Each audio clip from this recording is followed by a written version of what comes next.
वापस आने का शुक्रिया नाजरीन, बहुत बहुत शुक्रिया आपका। और वाकई मैं 4 कैमरे के दरमियान घूम रहा हूँ और हर एंगल से मेरी तस्वीर आ रही है आपके सामने। इस पे पता नहीं कितनी बातें करूं, मगर ये जो एक कॉल है जी, कॉल ले लेते हैं। अस्सलाम वालेकुम, कौन कहाँ से? अस्सलाम वालेकुम, उरूज दुबई से। उज्जी क्या हाल है? ठीक ठाक, आप कैसे हो? मैं तो कोई लिफ्ट ही नहीं देता, हर कोई फोन करके तेरा पूछ रहा है हाँ, और कहता है उरूज और को आप मिस लोग कर कैसे रहे। हो? ठीक हो? मैं तो ठीक हूँ, मगर मैं घूम गया हूँ 4 कैमरों के दरमियान अच्छा। और इतना बोलना नहीं, पड़ रहा है। I am missing everyone so much. I और know, I know। मंडे को शो कर रही हूँ, मुझे इतनी एक्साइटमेंट है आने की पाकिस्तान, माशाल्लाह क्योंकि माशाल्लाह। I am missing everyone a lot. और सुना है वजन और कम हो गया है? जी, वजन मेरा और 2 kg कम हो गया। माशाल्लाह माशाल्लाह। चले, गर्मी बहुत होगी अच्छा, दुबई में अब बेटा। आप मुझे हाँ ये तो बताएं आप कि ये जो नाफरमान बच्चों का टॉपिक चल रहा है, हाँ। उससे क्या फीडबैक आया? मेरे ख्याल में फीडबैक तो बहुत अच्छा है और लोग बड़े खुश है कि हमने ऐसे टॉपिक को उनके सामने लाए जिसकी शायद घर घर में ज़रूरत है। एंड पीपल आर कमिंग सही विद कह रहे हैं व्यूज कि जो आप उन्होंने ऑब्जर्वेशन किए। ऑब्जर्वेशन की, क्योंकि मैं जो फीडबैक फेसबुक वगैरह पे आ रहा था, तो बच्चे बड़ा वालदेन जो हैं हाँ उनसे हाँ, ज्यादा बच्चे इंटरेस्टेड थे इसमें कि हम कहाँ कहाँ अपने वालदेन के साथ नाफरमानी कर रहे हैं, बिल्कुल और वो सही है, जानना चाह रहे थे कि हम क्या क्या करें तो नाफरमान नहीं होंगे। बिल्कुल सही है। हम वैसे उरूज इसको क्योंकि एक किसी जी जी पॉइंट पे मुझे लगता है मैं भी काफी नाफरमान रही हूँ आपके साथ, बिल्कुल सही है, और वो पॉइंट जब रियलाइजेशन पे आता है तो एक गिल्ट की सूरत ले लेता है, बिल्कुल और सही वो है। गिल्ट फिर इंसान चाहे कुछ भी कर ले, वो गिल्ट जिंदगी में कभी दिल से नहीं जाती। नहीं जाता। और बेटा बाज़ दफ़ा ये होता ही है कि इंसान उस गिल्ट को दबाने के लिए अपने रवैये को चेंज करता है और बाज़ दफ़ा कुछ लोग गलत रास्ते पे चले जाते हैं, गलत दोस्तों की सोहबत में बिल्कुल चले सही, जाते बिल्कुल हैं सही बात। और अपने आप को डिफेंड करने के लिए फिर और गलत रास्ते पे जाते हैं। तो आई थिंक ये टॉपिक वो बिल्कुल है कि सही, जो घरों में पहुंचे, वालिदैन भी समझे, बच्चे भी समझे। क्योंकि बच्चों की नाफरमानी कहीं ना कहीं माँ बाप के सप्रेस करने से भी होती है, बिल्कुल होती, और बच्चों के जहन को ना समझने से भी होती है। बिल्कुल सही तो बात ये है। एजुकेशन दोनों पार्टी के लिए बड़ी जरूरी है, एक तो वालिदैन के लिए भी और एक माँ बाप के लिए भी, माशाल्लाह आवाज़ और इतनी बच्चों साफ है। के लिए भी, सॉरी। वैसे तुम्हारी आवाज़ इतनी साफ है जैसे सेट पे ही बैठी हो तुम।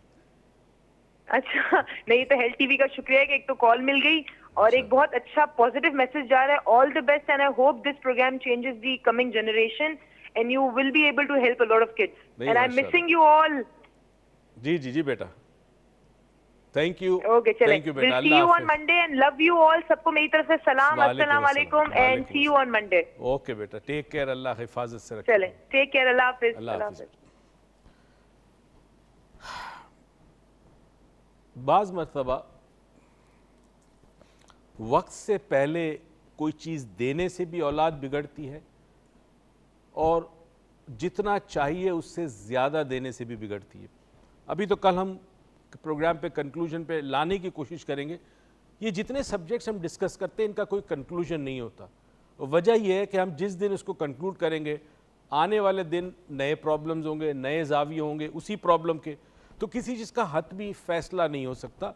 एक स्ट्रगल होगी, एक जिद्दोजहद होगी जो सारी ज़िंदगी जारी रहेगी। इंसान अपने आप को चेंज करना, बेहतर करने में, अपने हालात ज़िंदगी के, अपने माहौल को बेहतर करने में, अपने घर वालों को चेंज करने में और बेहतर करने में एफर्ट कंटिन्यूस होगी, ये कभी बंद नहीं होगी।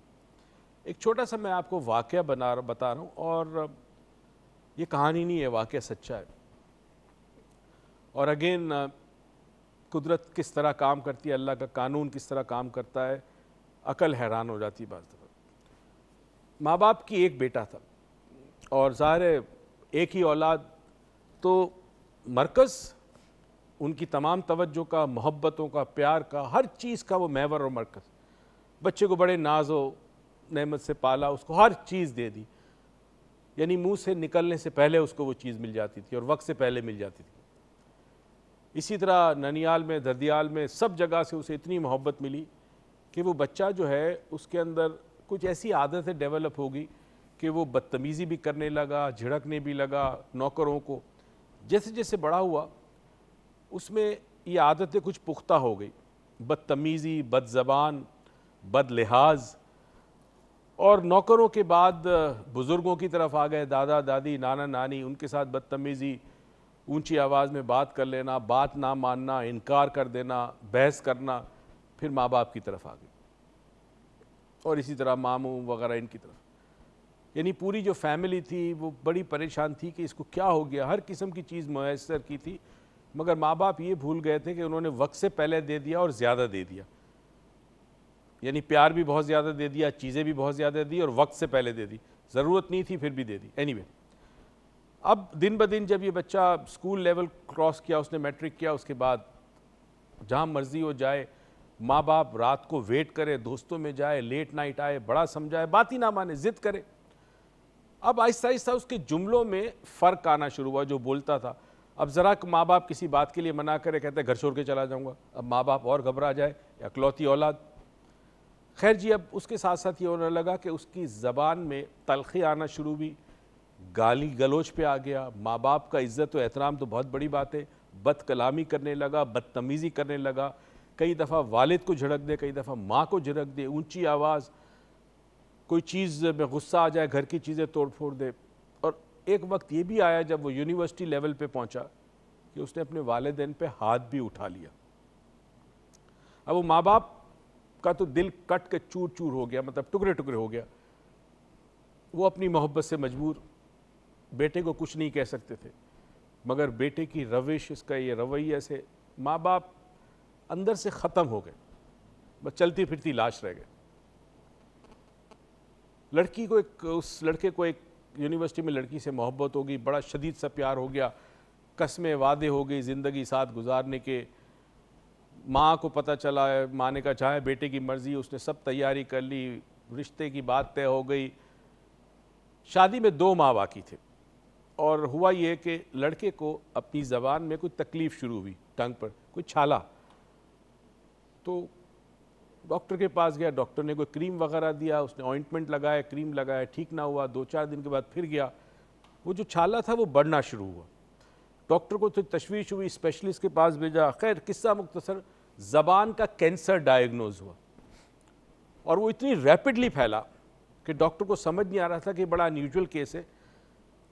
शादी पोस्टपोन करनी पड़ी क्योंकि हालत, तबीयत ख़राब होगी। डॉक्टर ने कहा कि जी हमें इसकी ज़बान काटनी होगी। दोस्तों, बुज़ुर्गों, भाई बहनों, वो ज़बान के जो बदकलाम थी, माँ बाप के साथ ऊंची आवाज़ में बात करती थी, बद तहजीब थी, माँ बाप को गालियां देती थी, उस ज़बान को डॉक्टरों को काटना पड़ा। अब वो ज़बान ही कट गई उसकी, मगर वो कैंसर फैल गया मुंह में पूरे। कई ऑपरेशन हुए और इस हद तक ऑपरेशन हुए कि जबड़े, दांत वगैरह कई चीज़ें कट गई और वो चेहरा उसका ऐसा हो गया कि वो लड़की जो उससे बेतहाशा प्यार का दावा करती थी, उसने शादी से ही इनकार कर दिया। उसने कहा अब इसके साथ तो शादी हो नहीं सकती, क्योंकि उसका चेहरा इतना भयानक हो गया कि कोई देख नहीं सकता था, कोई उसे मिलना नहीं चाहता था। दोस्तों ने आना बंद कर दिया, अकेला तन्हा रह गया। मगर उस तन्हाई में उसके वालिदैन और उसके दूसरे घर वाले उसके साथ थे। वो बोलना चाहता था, अपनी ज़बान से माफ़ी मांगना चाहता था। हर लम्हे उसकी आंखों में आंसू होते, मगर वो ज़बान ही कट चुकी थी। जिस ज़बान से बदकलामी की थी वो ज़बान ही कट चुकी थी। अब उस ज़बान से माफ़ी कैसे मांगे? सोचने की बात है कि इससे पहले कि देर हो जाए और वक्त हमारे पास ना रहे माफ़ी मांगने का, अंडू करने का, अपनी गलतियों को सुधारने का, बेहतर है कि हम आंखें खोले। वो औलाद जो डिसोबीडियंट है, नाफरमा बरदार है, वो अपनी आंखें खोले इस दुआ और उम्मीद के साथ कि परवरदिगार आपको ज़िंदगी में बेतहाशा खुशियाँ दे, तौफीक दे के खुशियाँ दूसरों में बांटें। पाकिस्तान पाइंदाबाद।